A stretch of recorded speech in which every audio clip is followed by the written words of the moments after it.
para que depois a gente encaminhe para a CGP como uma capacitação para os colegas da emergência, né? Uhum, uhum. Então, já está gravando, a gente aguarda mais uns 2 minutinhos aí, doutora Lúcia, para começar. Os colegas já podem começar Perfeito. a colocar o seu nome completo e o cartão ponto, por favor.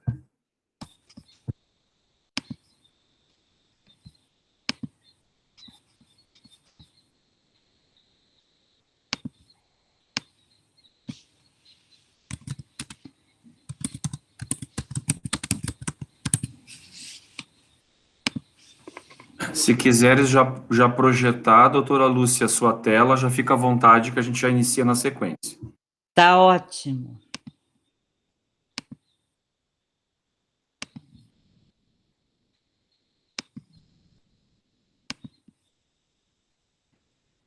Está aí? Sim, Sim. está pronto, doutora Lúcia. Tá. Que eu não sei se a minha câmera está ligada ou não. Não. Então, espera aí. Pronto.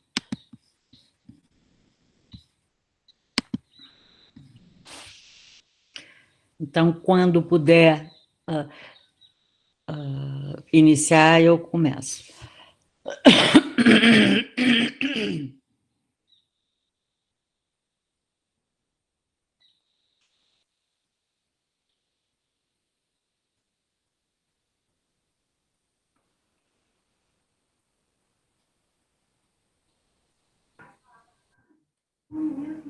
Bom, boa noite, pessoal. Então, são passados alguns minutos aí das 19 horas. Esse é o nosso encontro de seminários de protocolos na emergência. Hoje, com mais um tema do Serviço de Hematologia e Hemoterapia. No dia 29 de março, iniciaremos essa capacitação. E hoje temos, então, conosco a doutora Lúcia Sila, assim como também o doutor Léo Secchini. Agradeço em nome do Serviço de Emergência, em nome dos colegas todos, da equipe multiprofissional, dos nossos médicos residentes, o aceite do convite de vocês. Doutora Lúcia, por favor, pode iniciar. Muito obrigada. Bom, boa noite. Eu agradeço muito o convite. Eu acho que, e vocês vão ver que o primeiro passo do tratamento da leucemia aguda, frequentemente, quem toma é na emergência. Então, a gente precisa realmente, é um assunto que me é muito caro. Eu coloquei o nome da Cláudia aqui e a Companhia Ilimitada, porque esta apresentação de emergências em hematologia já passou, acho que por todos nós, cada um acrescenta uma coisa e tira outra e muda. Então, a última pessoa foi a Cláudia. Então, e agora sou eu, que modifiquei bastante, mas tirei coisas que não importavam, mas eu agradeço a ela a gentileza. E eu digo companhia limitada, porque eu não sei nem se o Léo já não passou por esses slides também, fazendo todo mundo junto, e mais os hematologistas, que é um grupo muito especial. Muito bem. Quando a gente suspeita de uma doença hematológica, contém palidez, contém petequia, contém hematoma, contém equimose, contém neutropenia. E aqui eu quero falar um pouquinho do neutrófilo, né, que é uma célula extremamente agressiva do ponto de vista de radicais e com a capacidade de criar uma inflamação muito grande. Então, por isso, o neutrófilo, porque os outros granulócitos vivem fora da circulação, o neutrófilo fica restrito à circulação em condições normais, ele não entra para os tecidos, por quê? Toda vez que você vê um neutrófilo numa biópsia, você vê que aquele tecido tem uma alteração patológica, né? Ele fica só na circulação e só dentro da medula óssea ativa. Então, quando você tem neutropenia, a primeira coisa que você tem que pensar numa situação de emergência, é que a medula óssea está com algum problema, tá? Essa é a regra número um. Claro que tem doenças autoimunes que se apresentam com neutropenia, mas tem que sempre levantar a bandeirinha vermelha. Neutropenia tem que olhar a medula, porque neutrófilo não vive em lugar nenhum. A outra condição de neutropenia é o uso excessivo dos neutrófilos, que sobrepuja a capacidade de produção. Mas, neste contexto, eu vou ter uma história clínica diferente, né? Como vocês sabem, e eu chamo bastante isso a atenção, porque, enfim, se a gente olhar assim, grosseiramente, sem descer para as células, isso aqui é um aspirado de medula óssea.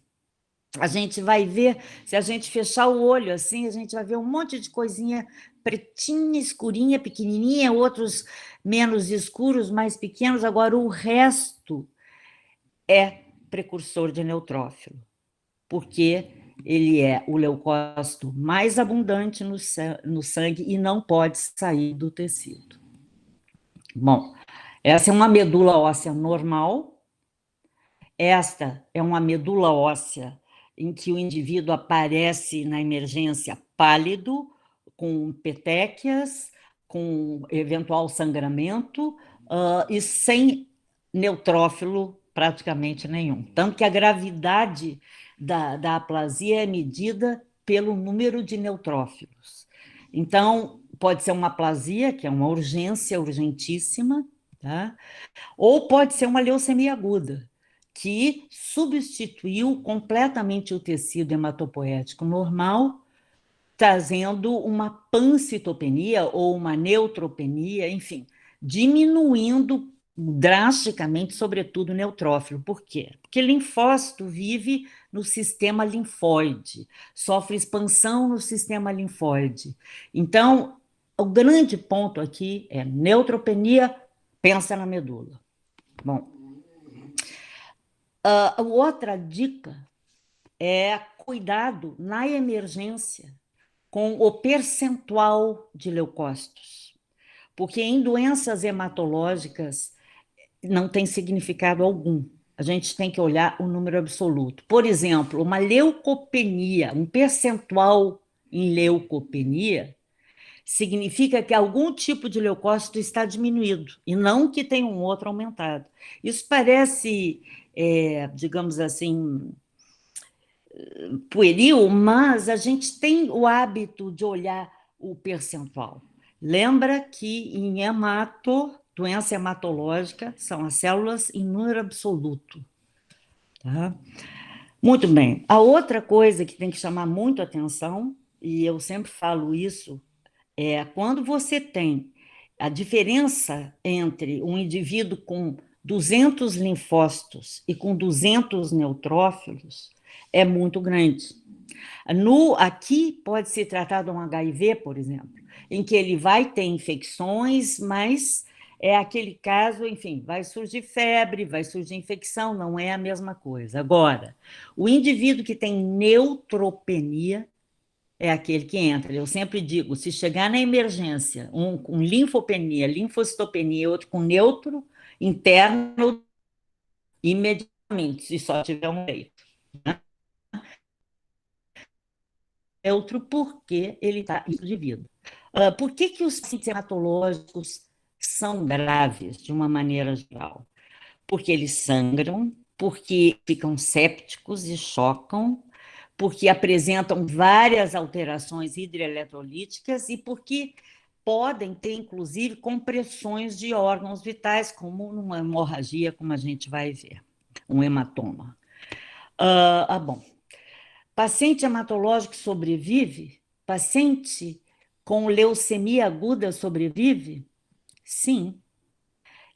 A leucemia mieloide aguda, que é mais frequente no adulto, tem uma sobrevida em 5 anos de 35% a 55%. Tá? Pegando todas as leucemias mieloides agudas. Agora, a mieloide aguda pró-granulocítica, que nós vamos conversar, tem 85% de chance de cura. Portanto, e é a apresentação mais grave. Tá? As leucemias na infância têm mais de 80% de cura. Tá? E as leucemias linfóides agudas no adulto têm de 30% a 40%. Então, nós precisamos botar a mão à obra. Né? E isso é um atendimento multidisciplinar, como vocês verão. Tá? Existem complicações no início que é a equipe multidisciplinar que mais prontamente capta e é muito importante. Então, quais são os momentos críticos da leucemia aguda? Tá? Claro que depois tem a quimioterapia, tem as consequências da quimioterapia, mas os principais, em se tratando de emergência, é o diagnóstico da leucemia e das suas complicações e a colocação do catéter. Vamos falar do diagnóstico apresentando um caso. Um paciente masculino, 16 anos, chega vindo da UPA com suspeita diagnóstica de leucemia aguda. Esse já nos ajeitou.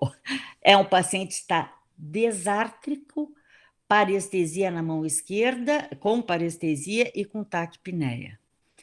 Ao exame, ele está hipóxico, tá? Tem muito pouca alteração no pulmão, na ausculta, tem disartria e redução da força no membro superior direito. E aí ele vem com este leucograma, tá? 450 mil leucócitos. Como proceder? Chama o doutor Léo imediatamente. Tá? Mas, de uma maneira geral, a gente vai fazer tomografia, a tomografia de crânio pode estar normal ou pode ter áreas de isquemia, e tem um infiltrado discreto bilateral, né? E esse paciente tinha uma leucemia monocítica aguda. E o que é que ele teve? Uma leucoestase, que a gente deve suspeitar acima de 100 mil leucócitos, aonde ocorre a obstrução do vaso pela hiperleucocitose, com consequências principalmente em cérebro e em pulmão. Como eu disse, chama o Dr. Nel, que ele vai, inclusive, falar sobre isso. Tá? O caso 2 é um paciente que veio com um quadro progressivo de astenia. E aí, quando a gente fala em leucemia aguda, gente, tem uma coisa interessante. Às vezes, no mês anterior, o paciente jogou um campeonato de tênis, por exemplo. Tá? E depois começou a ficar cansado, ou se deu conta do cansaço há relativamente pouco tempo, porque isso é uma doença aguda. Tá? Então, a gente não espera que esse paciente esteja emagrecido, enfim, com rosário. Nós não esperamos isso, nós esperamos um paciente em relativo bom estado geral, de nutrição e tudo, que esteja com faces de doença aguda e que esteja extremamente hipocorado, que tenha petequias, a petequia que você achar, e aí você tem que procurar, sobretudo, nas pernas, né? E esse paciente estava hipocorado, tinha petequias e tinha equimoses difusas. Ele tinha digamos assim, uma grande manifestação purpúrica, né? Bom, os leucócitos dele eram 1.000, ele tinha 15% de promielócitos e 65% de blastos, ou seja, ele tinha 80% de outros leucócitos, portanto, esse paciente está neutropênico, óbvio, porque 80% de 1.000, né? A gente tem muito pouco neutrófilo. As plaquetas estavam 25 e ele tinha uma função, 25 mil, uma função renal e hepática e eletrólitos eram normais, mas tinha alteração da coagulação, com alteração do INR e prolongamento do TTPA. O progranulócito é uma célula que, quando prolifera e em abundância traz problemas sérios. Por quê? Porque a célula leucêmica, a célula neoplásica, é uma célula que também morre, ainda mais quando, enfim, em números maiores, tá? Ela morre e ela libera, ao morrer, e às vezes até, enfim, entra antes do próprio tratamento, existe uma série de substâncias pró-coagulantes que estão nestes grânulos e fibrinolíticas. Então, eu tenho a coagulação alterada e eu tenho a fibrinólise aumentada. Então, esses casos, o paciente, além da plaquetopenia, tem alterações da coagulação. É uma emergência total. Por quê? Porque a gente cura essa doença. Então, nesse é o momento de dar toda e qualquer, digamos assim, suporte e acreditar nele, porque a cura é uma realidade nessa leucemia.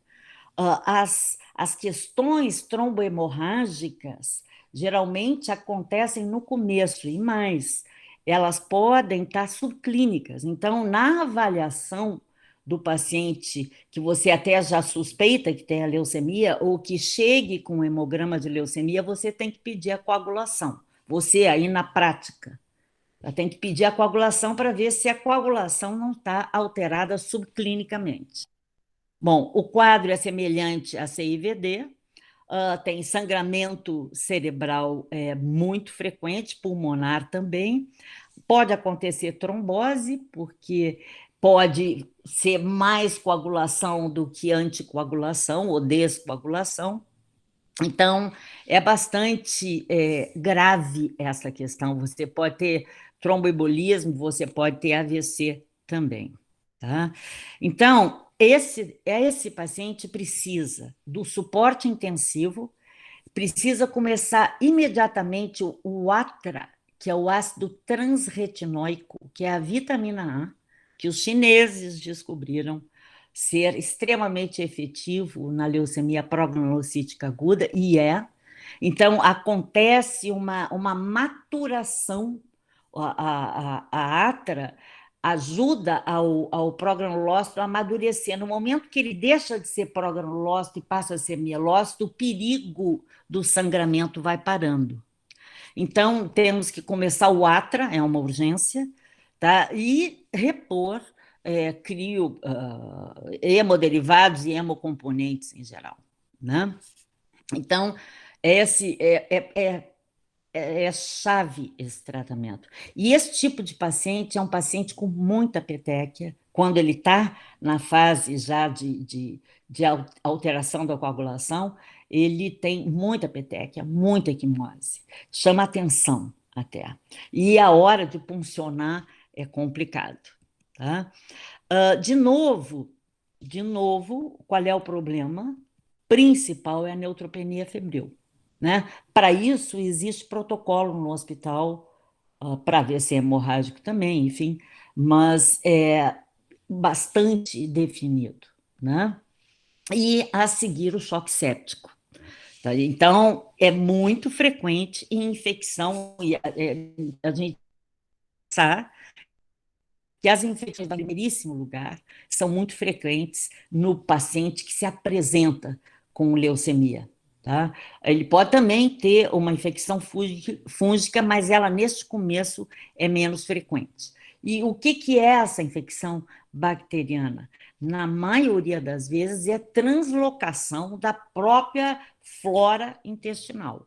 Então, aquele germe que não era patogênico, porque estava seguro pelo neutrófilo, tem a porta aberta e entra. Tá? Então, com frequência, com alguma frequência, a gente não consegue saber qual é o agente etiológico, tá? Porque o pouquinho dele já faz um tremendo estrago. Bom, o tratamento é o tratamento do choque séptico, hidratação agressiva, vasocompressor, mas a antibiótico terapia tem que ser iniciada imediatamente, de amplo espectro. Tá? E a gente não pode prescrever e a prescrição entrar para o outro turno, não. A gente tem que prescrever, ir atrás e só parar quando estiver entrando o antibiótico. Eu perdi uma paciente que já estava fazendo quimioterapia, era uma LMA, a menina estava indo maravilhosamente bem, e era o último ciclo de quimioterapia. E eu pedi, enfim, ela era muito jovem, estava tendo milhões de problemas emocionais, então o pai alugou um apartamento ao lado do hospital, ali no Moinhos, e aí eles me convenceram que ela seria trazida à emergência ao menor sinal de febre, né? Porque ela tinha acabado de fazer o último esquema de quimioterapia. O que aconteceu? Ela acordou no meio da noite com calafrios, não avisou os pais, porque ela não queria ir para emergência. Quando eles acordaram, eles viram, ela levaram para emergência ali ao lado, e essa paciente morreu. Tá? Morreu, eu quase morri junto, porque uma paciente que estava curada da sua leucemia. Ela respondeu prontamente, ela entrou em remissão extremamente profunda. Quer dizer, foi uma judiaria. Tá? Se ela tivesse chegado de manhã, porque ela acabou chegando de tarde na emergência, por celular, o que houve na família? E morreu às 4 da tarde. Então, a neutropenia é muito séria. Tá? E também existe uma complicação que é a tiflite, em que você tem a destruição do trato gastrointestinal, literalmente, de uma certa área. Tá? E ali vai fazer um edema, você pode ter obstrução, você pode ter hemorragia, né? Você geralmente tem sepse, e aí o que você faz? Além do antibiótico de largo espectro, você põe uma sonda em frasco e faz inicialmente o suporte clínico. Caso esse paciente evolua para perfuração intestinal, caso em que ele pode não ter os sinais de peritonite, tá? E ser muito discreto o sinal de peritonite, ou ser muito discreto, a gente tem que lembrar que o paciente que tem neutropenia não faz irritação peritoneal, ela não faz inflamação. Então, este abdômen é um abdômen difícil de avaliar, mas a gente tem que fazer um raio-x de abdômen agudo, uma tomografia de abdômen, e se nós encontrarmos pneumoperitônio, essa pessoa tem que ir para a cirurgia. Assim mesmo, neutropênico, com leucemia, nem começou a tratar, não importa. Quer dizer, vai depender dos leucócitos, porque daí o doutor Léo entra junto. Mas o doutor Léo entra em todas as circunstâncias, porque esse paciente vai precisar de uma reposição de plaquetas maciça e vai precisar também de hemoderivados, etc., de concentrado de glóbulos, caso seja necessário, porque ele vai para uma laparotomia e faz uma ileostomia protetora. Eu, na verdade, já tive paciente, mais de um, que sobreviveu brilhantemente à perfuração intestinal. Então, isso também é uma outra coisa, tá? Em que, não posso, cirurgia não vou operar, porque esse paciente é um paciente leucêmico panstopênico. Você precisa, digamos assim, a gente tem que trabalhar todo mundo junto, né? Porque esse paciente sobrevive, tá? É difícil, mas sobrevive. Bom, qual é o outro problema ao diagnóstico de leucemia aguda? É a colocação do catéter. Tá? Por quê? Porque esse paciente está com o sistema de coagulação alterado, ele está com diminuição de plaquetas e, no caso da progranulocítica aguda, ele está em alteração sistêmica da coagulação. Então, de uma maneira geral, o ideal é que quem passe o catéter seja uma pessoa experiente em passar catéter. Por quê? Se errar, nós vamos ter pneumotórax, nós podemos ter hemotórax e nós podemos ter sorotórax, que é quando não está na veia. ou melhor, o catéter, exatamente, tá? Então, quando é que você suspeita disso?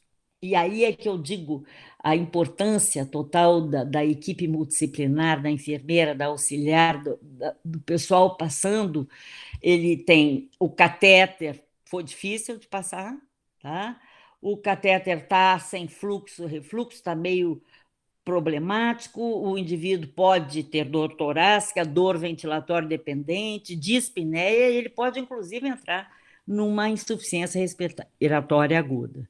Então, o diagnóstico é clínico, tá? A diminuição do murmúrio vesicular no hemotórax afetado, aí você vai para o raio-x, para a tomografia, e você tem que saber que isso pode ser fatal se passar desapercebido, tá?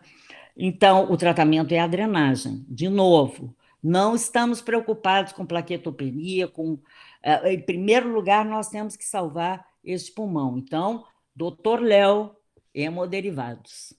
Tá? Há uma outra urgência que não é muito comum nas leucemias agudas, mas pode acontecer, é que como o turnover celular está muito alto, você pode ter morte celular, como eu disse, né? E aí você pode ter a síndrome de lise tumoral, que é uma combinação de distúrbio hidroeletrolítico importante, tá?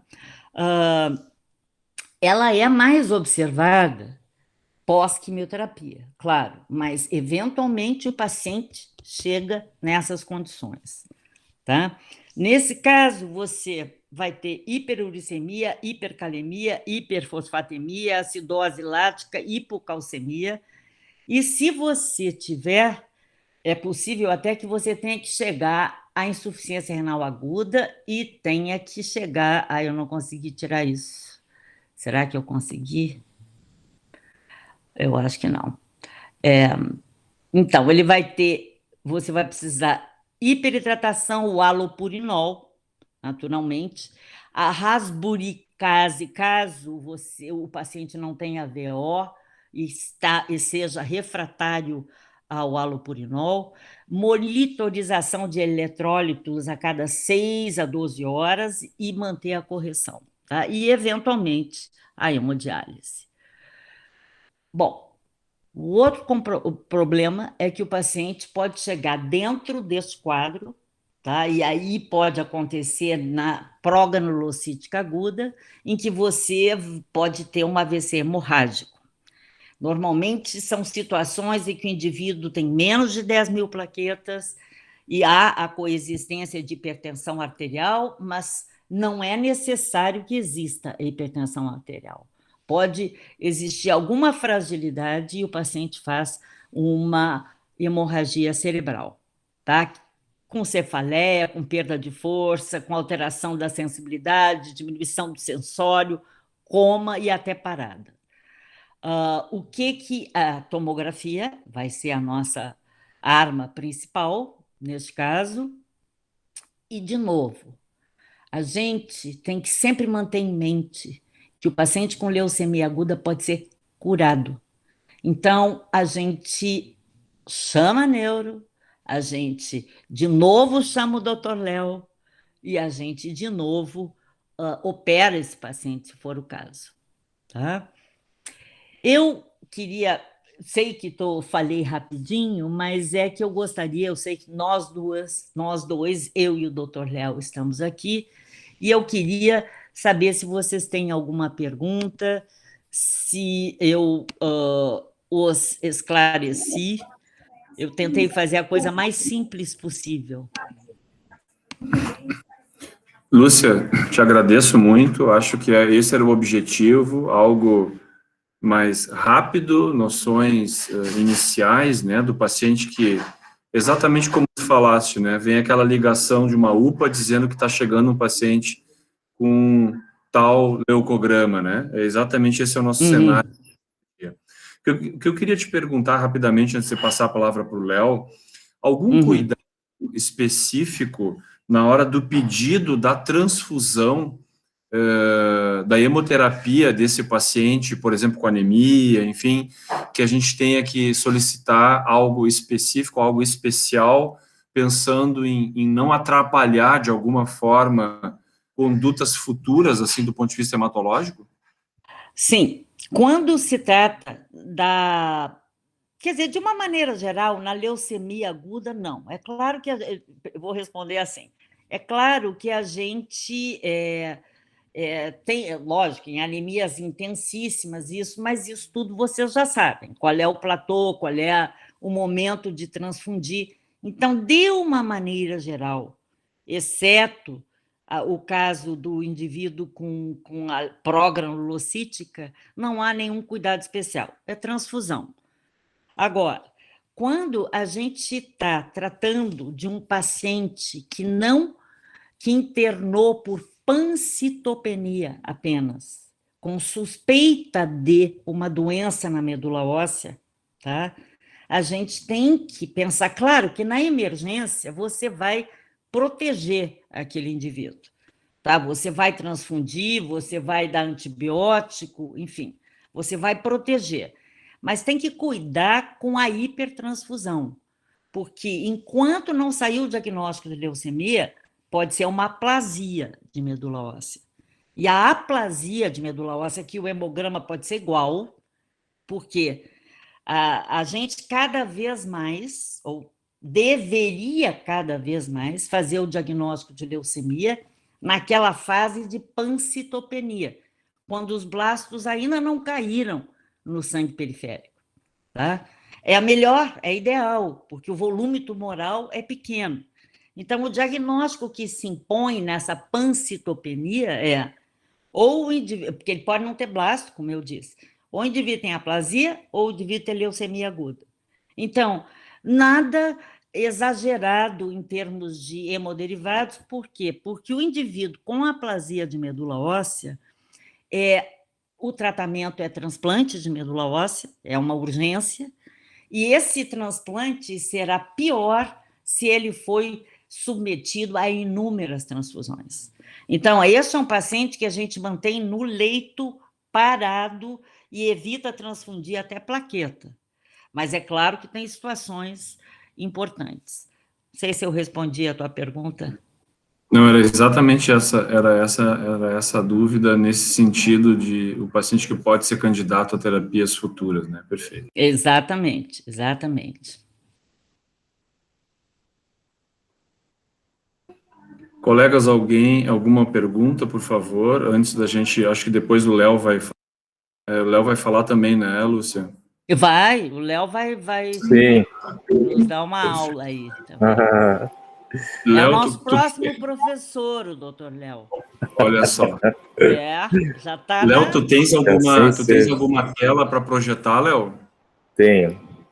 Então, por favor, Léo, vai projetando a tua Tá tela. bom. Enquanto os colegas, se tiverem alguma outra pergunta, por favor, fique à vontade. Eu espero que eu não tenha sido simples demais. Eu só queria passar o que eu acho mais relevante.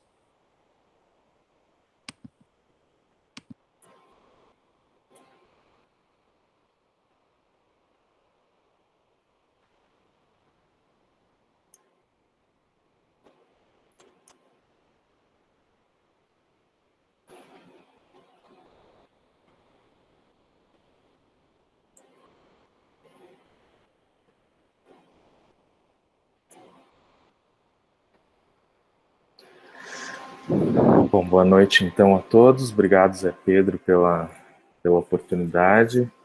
Parabenizar a professora Lúcia pela exposição, muito didática. E vocês todos estão me ouvindo? Sim, Léo, tá perfeito. Tanto a projeção quanto a tua voz, tranquilo. Tá, joia.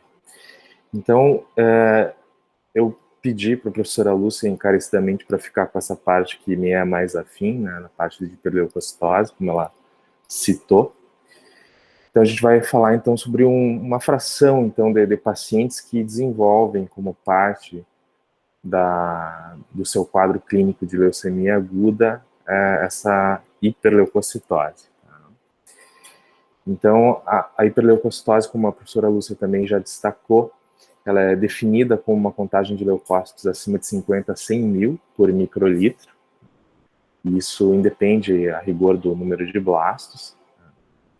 E, do ponto de vista clínico, a leucostase, que seria, então, uma consequência da hiperleucocitose, embora ela não esteja presente em todos os casos de contagens altas, né, de leucócitos, né, a leucocitose é definida como uma disfunção orgânica que é causada por hipóxia, por infiltração tecidual, ou mesmo por complicações trombóticas ou hemorrágicas, né, como consequência da própria hiperleucocitose.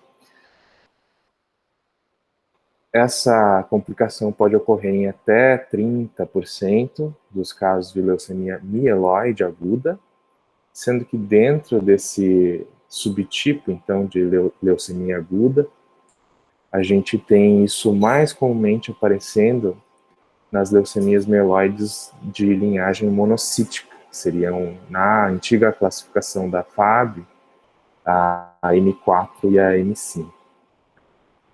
E dentre essas, algumas, principalmente aquelas que apresentam algumas alterações citogenéticas específicas envolvendo ali o cromossomo 16. É interessante de destacar que, principalmente na leucemia mieloide aguda, a gente vai encontrar esse tipo de complicação. E na leucemia linfóide aguda, que é bem menos comum nos adultos e muito mais comum nas crianças, né? Mesmo com contagens bem elevadas, muito além dos 100 mil por microlitro, os pacientes costumam serem assintomáticos. Muitas vezes, o limiar, inclusive, para medidas de hiperleucocitose específicas, só é atingido nas leucemias linfóides agudas após a chegada no 400, 300, 400 mil por microlitro. Certa vez, inclusive, numa aula da professora Lúcia, ela disse para mim que os linfoblastos eles são menos grudentos que os mieloblastos, e era isso uma das grandes razões. Isso é verdade, porque isso depende, então, do perfil de expressão de moléculas de adesão que diferenciam, então, os fenótipos de mieloblastos e linfoblastos. A patogênese desse tipo de complicação é dependente, então, né, em continuidade com o que eu estava falando anteriormente, da expressão que é peculiar aos mieloblastos doentes, né, de moléculas de adesão que vão interagir com o endotélio. Isso vai levar, então, a alteração na microcirculação, eventual microembolização, que vai levar, então, à redução da oxigenação tecidual na periferia. Também temos a interação entre os blastos leucêmicos, causando microtrombos, né? E, além disso, a própria liberação de citocinas quando dá apoptose desses mieloblastos, né? E isso também vai liberar não só citocinas, como algumas enzimas, né? Como metaloproteinases, que vão causar também lesão endotelial. Então, aqui vocês podem ver uma biópsia de medula óssea mostrando que um capilar, né, onde a gente consegue ver ele todo preenchido, então, por células nucleadas ali, que são, então, células leucêmicas. Né? Uma figura bem ilustrativa. Então, é realmente isso que acaba atrapalhando a circulação do sangue e elevando a viscosidade sanguínea no momento quando a gente tem uma hiperleucocitose. Em relação aos sintomas de leucostase, a gente tem essa publicação de uma série de 48 pacientes, todos eles com mais de 100 mil leucócitos por microlitro, onde o sintoma mais comumente observado foi a insuficiência respiratória, em torno de 40%. Sintomas neurológicos, que incluem aí também sangramento no sistema nervoso central, ou mesmo isquemia por microtrombos, né, dentro do parênquima encefálico, como a professora também já frisou ali como uma das complicações da leucemia aguda, ocorreram em 27% dos pacientes. Insuficiência renal, via de regra, como consequência da síndrome de lise tumoral, sobretudo aqueles que têm lise tumoral espontânea, né, em torno de 14%, e CIVD, né, cuja manifestação tanto pode ser trombótica quanto hemorrágica. CVD, então, foi observado em até 31% dos pacientes. Bom, ter hiperleucocitose em relação a não ter hiperleucocitose, vocês devem imaginar que é um fator negativo. E, efetivamente, os pacientes que apresentam hiperleucocitose no seu diagnóstico, eles tendem a ter uma mortalidade maior, sobretudo no período inicial do quadro clínico da sua doença, né? Já nas primeiras semanas, esses pacientes computam aí uma mortalidade de até quase 50%. Dentre esses pacientes com hiperleucocitose, aqueles que tendem a ter uma maior mortalidade são aqueles que têm sintomas de leucostase, baixo performance status, que seria, então, a presença ou não de comorbidades, incluindo aí possível idade faixa etária mais elevada, o LDH elevado e a proteína C reativa elevada. Também foi demonstrado em um estudo que a expressão, né, nos mieloblastos do CD11C, né, talvez uma molécula de adesão, também poderia ter um impacto negativo aí na sobrevida dos pacientes. A professora já frisou isso, tá? Então, só para deixar claro ali, então, o manejo ele inclui hidratação, numa média aí de 3 litros por metro quadrado dia do paciente, né? A superfície corpórea, que no caso sendo utilizada como ponderação de dose, uma diurese que pode ser inclusive induzida por diurético, né? Mantida num output bem elevado, também para tentar reduzir a retenção de espúrias e escórias nitrogenadas. Monitoramento, né, da síndrome de liso tumoral laboratorialmente, né, que deve ser feito de 3 a 4 vezes ao dia, pelo menos durante o período inicial do manejo da hiperleucocitose. Em relação às transfusões, concentrado de hemácias, principalmente o paciente que tem leucocitase sintomática, ele deve ser evitado até que se tenha uma redução significativa no número de leucócitos na periferia, pelo menos abaixo de 100 mil. Isso porque a transfusão do concentrado de hemácia numa situação como essa pode aumentar ainda mais a viscosidade do paciente. O mesmo não vale para outros hemocomponentes que tenham um conteúdo celular bem inferior, como plasma fresco, crio precipitado, ou mesmo o concentrado de plaquetas. Do ponto de vista farmacológico, a gente pode entrar nesses pacientes com uso de agentes citorredutores, como por exemplo a hidroxiureia, em dose de 50 a 100 miligramas por quilo, em doses divididas entre 3 e 4 vezes ao dia, né? Essa é uma dose bem elevada, tem o objetivo de causar uma redução de até 80% nas contagens da periferia em até 48 horas, né? E temos a questão da leucoférese, que seria muito apropriada para aquele primeiro caso. A professora destacou ali com mais de 400 mil leucócitos, sendo 90% de blastos, né? No entanto, a leucoférese, ela obviamente tem um papel importante no manejo, porém ela deve ser obviamente utilizada de forma criteriosa em casos selecionados. Mais ou menos a mesma questão ali, de uma forma um pouquinho mais didática. Temos a questão do alopurinol rasburicase, que a professora também colocou, eventualmente alcalinização urinária, mas isso também é um pouco controverso, e tem a questão, então, da redução do número de blastos circulantes como a parte do manejo, então, da hiperleucocitose, e é isso, então, que a gente se pretenderia atingir através da leucoférese ou mesmo da citorredução farmacológica.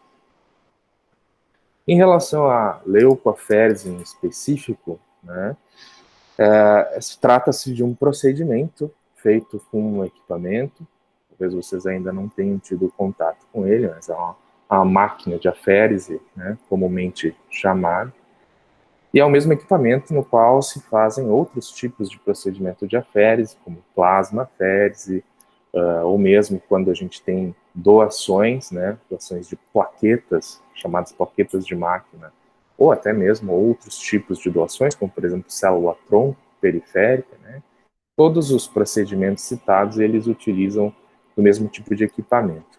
E este equipamento, ele nada mais é do que uma grande centrífuga de sangue.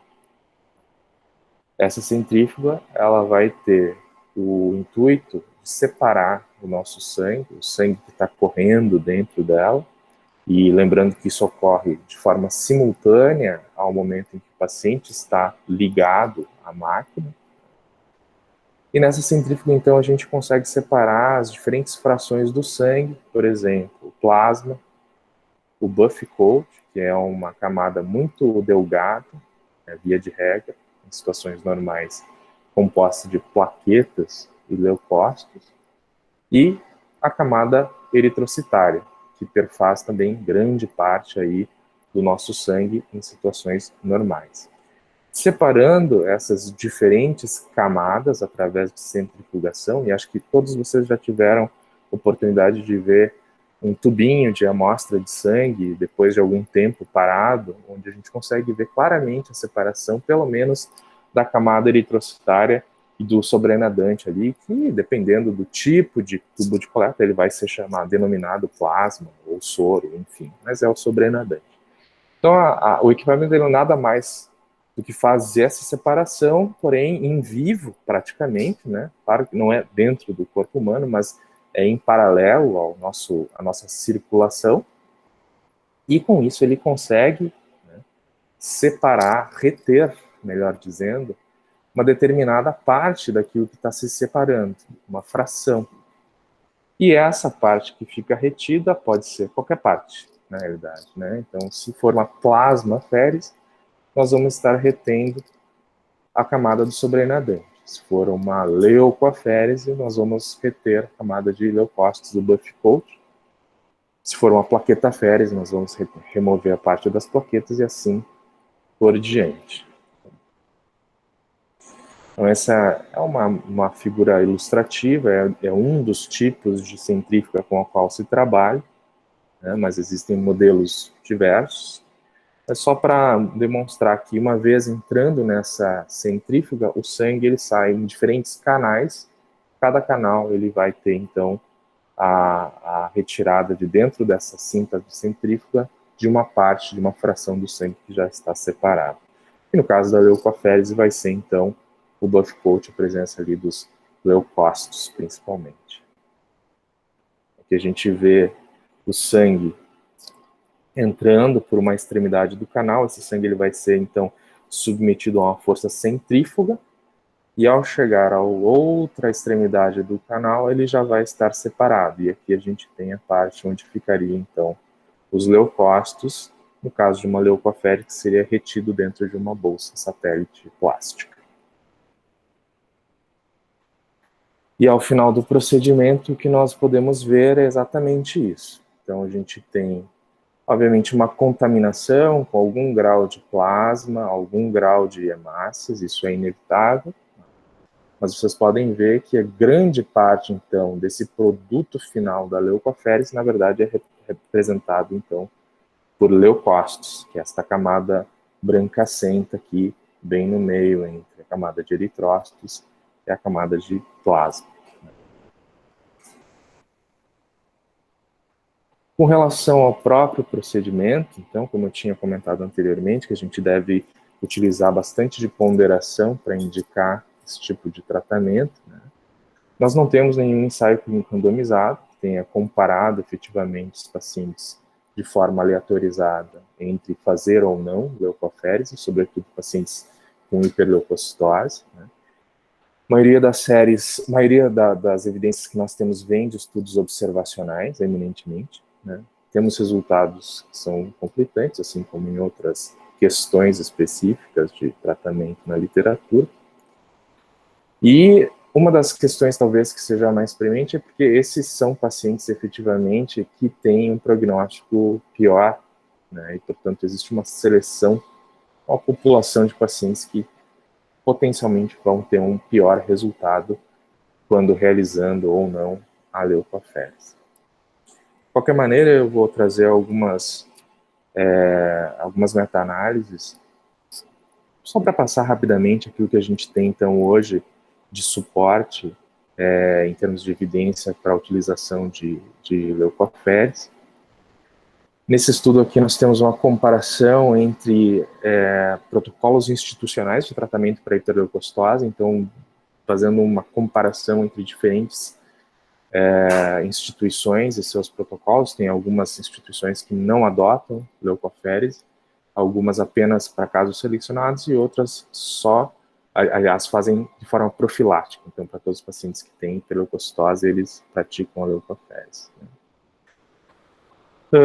Então, aqui nesse gráfico, aliás, desculpa, nessa tabela que a gente pode ver a proporção de mortalidade para pacientes, então, que faziam leucoférese em instituições que faziam leucoférese de forma universal, né, mortalidade em torno de 25,6%, de forma selecionada, ou seja, dependendo principalmente da presença de sintomas, né, em torno de 19%, e para aquelas instituições que nunca faziam leucoférese, mesmo em pacientes sintomáticos, em torno de 17,8%, não atingindo significância estatística.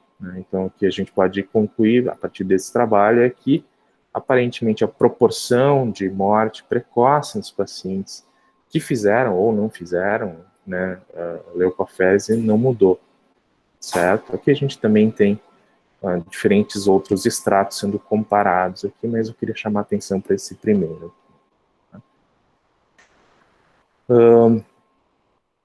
Aqui também, em relação a pacientes fazendo uso de citorredução, tá, farmacológica única e tão somente como medida de redução do número de leucócitos na periferia, que a gente tem uma meta-análise de proporção de mortalidade, mostrando aqui que os pacientes que fizeram apenas citorredução tiveram dados meta-analisados em torno de 21% de mortalidade precoce, enquanto aqueles pacientes que foram submetidos à leucoférese tiveram em torno de 20% de mortalidade precoce, também não mostrando diferença. Então, o objetivo seria esse, entre estratégias que incluem somente citorredução farmacológica, com uso de doxiureia, e leucoférese. Tá? E aqui a gente tem um apanhado aí de estudos observacionais que compararam intrainstitucionalmente, né, o uso, aliás, o prognóstico de pacientes que fizeram e não fizeram leucoférese. Tá? Então, aqui a gente pode ver que os resultados variam, né, desde a nulidade até, eventualmente, favorecimento de leucoférese. Tá? E a gente tem uma meta-análise que tem mais ou menos o mesmo objetivo aquela é de 2014, essa de 2020, mostrando, então, estudos observacionais que reportaram resultados dentro das suas instituições, entre pacientes com hiperleucocitose que fizeram leucoférese ou que fizeram citorredução farmacológica, e que a gente pode ver que, ao cabo, então, da meta-análise, da agregação desses dados, a gente tem uma razão de risco que ultrapassa o valor da nulidade, não mostrando aí nenhum benefício, seja para uma coisa ou para outra, quando comparados. Tá?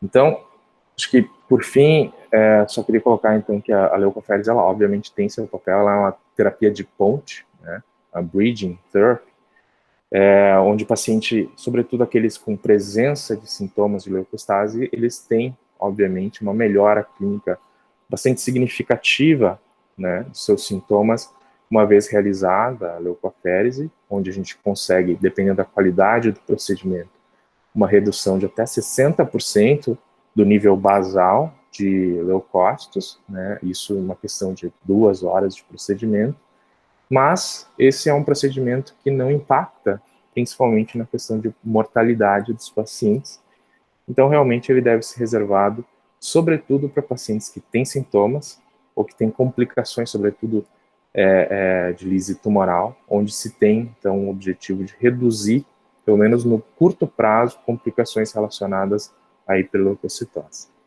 Tá? Ficou à disposição, então, para esclarecimentos aí, perguntas quaisquer. Obrigado. Obrigado, Léo, pela tua apresentação. Eu queria te perguntar, Léo, em que momento a gente já dispara essa orientação da equipe de vocês em relação a leucoférese o mais precoce possível, ou a gente pode disparar isso com calma, por exemplo, no dia seguinte, o paciente chega, se começa com essas condutas todas clínicas iniciais do manejo básico, né? E vejo que, como é um procedimento com todas as suas características, especificidades, enfim, também ele pode ser programado com segurança dentro de uma, vamos dizer assim, de uma rotina de hemoterapia. É mais ou menos por aí, Léo? Então, acho que o que vai determinar, sobretudo, a urgência com que medidas como esta, né, vão ser tomadas, vai ser a clínica do paciente, né? Então, um paciente que chega, às vezes, inclusive, nem precisa ter um número tão elevado de leucócitos, porque tem mais de 50 mil, como foi dito ali, mas que tem, sem dúvida nenhuma, inequivocamente, uma disfunção respiratória, ou sintoma neurológico, que não pode ser, digamos assim, de uma forma imediata, né, atribuível a uma infecção, por exemplo, tem uma consolidação, eventualmente a gente nem tem consolidação nesses pacientes, né, ou um sangramento intracraniano que é visível, né, como a professora colocou ali na tomografia, deve-se suspeitar de leucostase, e aí sim, esse é um paciente elegível para eventual leucoférese, né. Então, nesses casos em específico, sim, a gente deve mobilizar o quão rápido possível, seja o hematologista, seja o hemoterapeuta, no sentido de começar a organizar a realização do procedimento, que vai necessitar,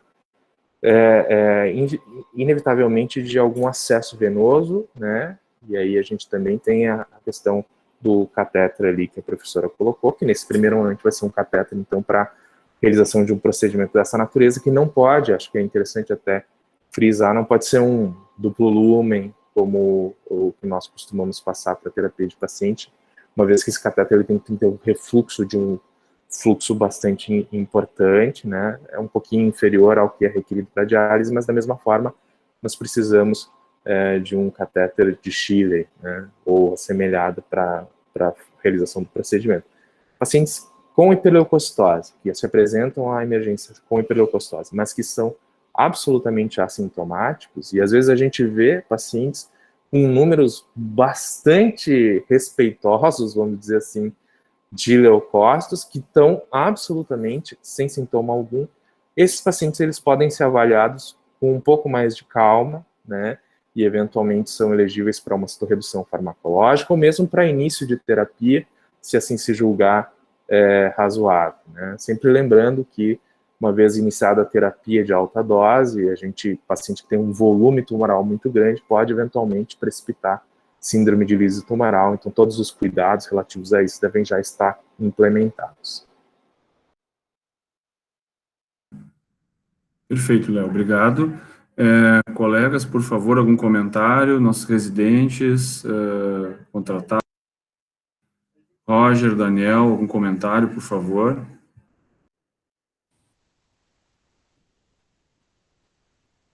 Eu gostaria de fazer um comentário, tá?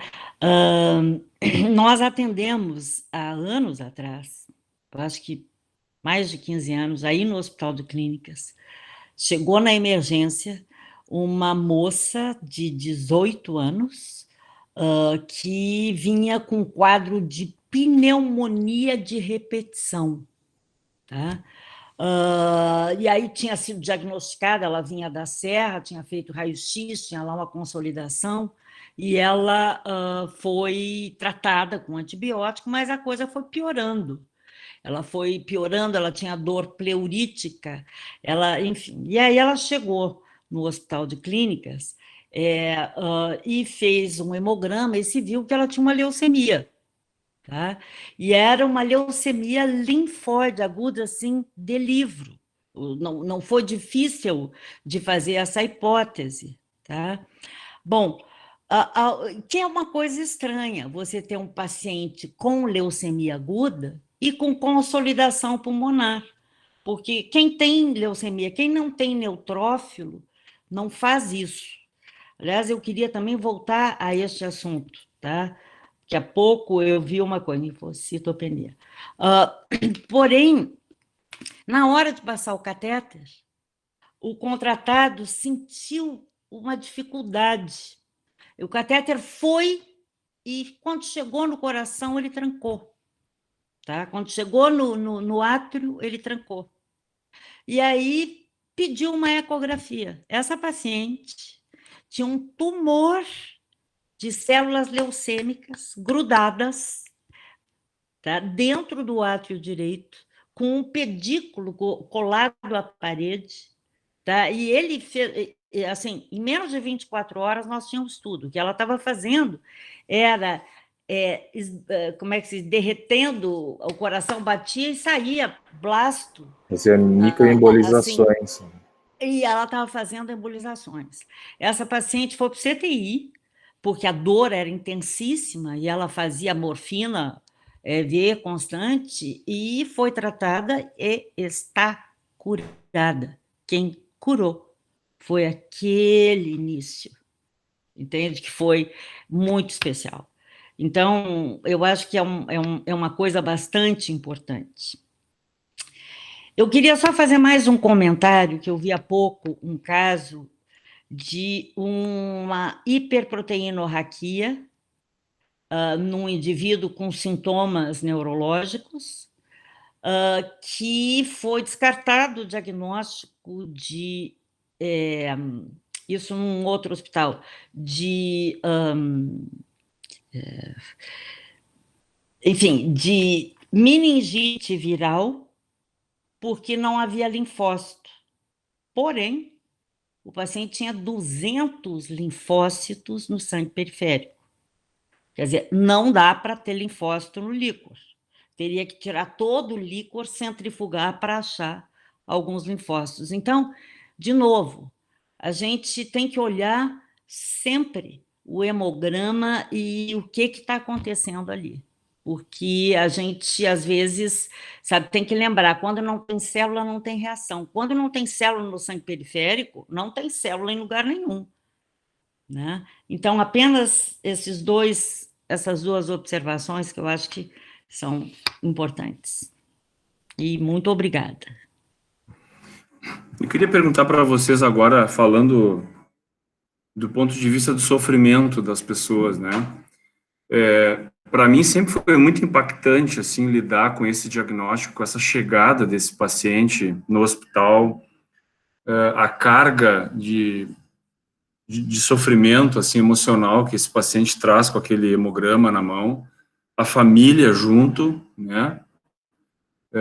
E também como a gente lida isso dentro da emergência, sempre sensibiliza muito a todos nós, desde o profissional que atende lá na frente, faz registro de prontuário, ao técnico, ao enfermeiro, ao residente, né? Todos nós nos sensibilizamos muito nesse sentido.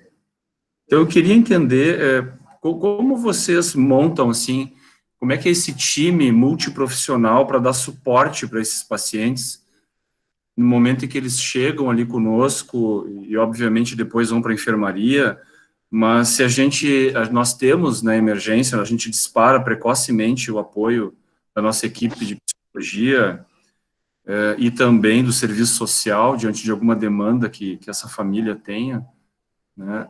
Como é que vocês veem essa chegada desse paciente no ambiente, na maioria das vezes, absolutamente estranho, porque ele está vindo em busca de uma cura, com os seus sentimentos, com o seu sofrimento, né? Como é que a gente pode ajudar desde a porta do hospital, que é a emergência? Eu vou começar respondendo, tá? Que, aliás, eu deveria ter começado a minha aula, eu tinha pensado nisso. A primeira coisa que a gente tem que entender é que leucemia aguda é curável, tá? Não são todos, como eu mostrei. Então, o que a gente faz é trabalhar nisto, junto à família, junto ao próprio paciente. E isso também serve para a gente perder o medo, para a equipe médica perder o medo. porque tem que ir lá, juntar aquele bando de mão e botar mãos à obra, porque vai dar certo. Tá? É difícil a gente perder um paciente de leucemia aguda na chegada. Tá? É difícil, apesar de toda a equipe ficar muito preocupada, porque the bottom line é antibiótico, hemoderivado, hemocomponentes, entende? É isso que você precisa fazer na grande maioria dos casos. Então, e a resposta, isso também é uma coisa interessante, que é o que eu acho que convence os hematologistas a serem hematologistas e tratar a leucemia aguda, porque, né, é que a recuperação é espetacular. A recuperação, tu vê o paciente morrendo ali, tá? E daqui a pouco entra tudo em ordem. Tá? Ele sai do choque, entra tudo em ordem, daqui a pouco ele entra em remissão, vai para casa novo. Então, é isso que é assim que eu trabalho com o paciente que chega com leucemia aguda. Eu não sei, Não, Léo. acho que não tenho muito a acrescentar, assim, certamente a professora tem muitos quilômetros a mais de experiência em relação a esse tipo de paciente do que eu, mas acho que realmente acho que vale frisar essa questão, sobretudo, porque o paciente com leucemia aguda geralmente chega na emergência, diferentemente de outros pacientes com neoplasias hematológicas que vêm ao consultório e passam por um processo de, vamos dizer assim, ajustamento à doença um pouco mais gentil, uma vez que, né, o hematologista tem a chance de explicar, olha, nossa suspeita é esta, nós vamos ter que fazer alguns exames. Mas não, o paciente com leucemia aguda geralmente chega perdido, Em né, pânico. cai, exatamente, já às vezes sintomático, né, sem ter muito para onde ir. Acho que a abordagem, ela deve ser sempre nesse sentido que a professora colocou, de que há uma doença plenamente curada. É uma doença muito estigmatizante, né, no sentido assim, da palavra leucemia, ela ser impressiona demais, inclusive a gente muitas vezes atende no consultório pacientes que têm alguma alteração hematológica benigna ou mesmo, né, meramente laboratorial e que tem medo de ter leucemia, pode ter qualquer outra coisa, né, inclusive outros tipos de câncer, mas leucemia não.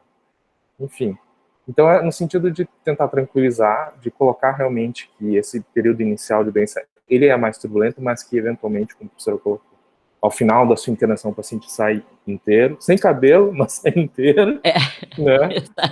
Tava E, cabelo nessa sim, altura. e é uma, não sei, né, da minha vivência, assim, sobretudo durante o período de residência, ali, onde a gente fica muito tempo convivendo com os pacientes e seus familiares, é um momento de união familiar, porque eventualmente os familiares vão ter que ir lá ao banco de sangue, doar sangue, ou os familiares vão ser triados para tipificação HLA, para esse paciente ele tem ou não chance de transplantar aparentado. Então, realmente é uma mudança e é uma relação muito íntima que o oncologista também deve ter isso também, tem com seus pacientes, né? A gente acaba fazendo uma convivência muito íntima ali, enfim. Então, de toda forma, muito gratificante essa questão. A gente sofre muito também, obviamente, né? Mas de toda forma Mas gratificante. o pessoal da emergência, Léo, eu acho que sofre mais, exatamente porque não conhece as O final saídas. da história ali. E não conhece o final da história, você só vê a bomba explodindo, entende? E agora o final da história, para nós, não tem bomba, não tem o que a gente. Olha, essa paciente, gente, ela se curou, tá? A Michele, que ela inclusive fala, aparece na televisão, entrou em ONG de câncer, a guria, ainda por cima, é linda. Né? Então, realmente é um caso super interessante. Ela ficou malíssima, malíssima, morre, não morre, e está curada. Então, essa que eu acho que a mensagem que eu queria dar hoje, em primeiro lugar, é não tenha medo. A sua intervenção pode ser vital e vai ser bem sucedida em 90% dos casos, ou mais até. Então, mãos à obra. E chame a Imato e o Léo mas já dá para fazer as coisas. Sim. Não, o Léo a gente vai chamar sempre, pode ficar tranquilo, professor.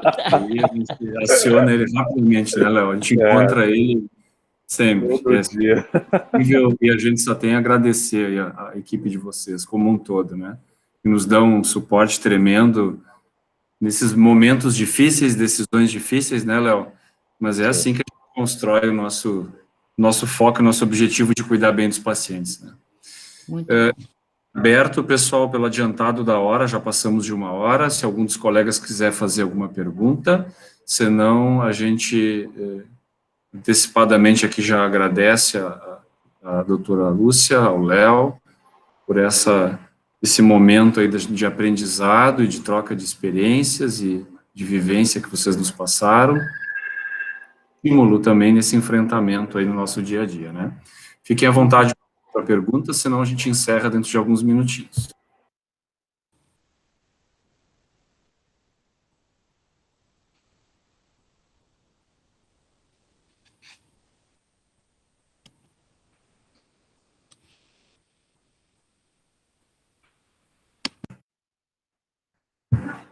Bom, então eu acho que encerramos, né, pelo adiantado da hora. Um bom descanso a todos, uma boa noite, muito obrigado pela participação mais uma vez e nos reencontramos aí ao longo do mês de abril nas nossas próximas reuniões dos protocolos na emergência. Obrigado, Léo, obrigado, doutora Lúcia. Obrigado, Zé Pedro, pelo Nada, convite. às ordens. Uma boa noite, professora. Boa noite. Boa noite para todos. Tchau, Boa tchau. noite. Até logo.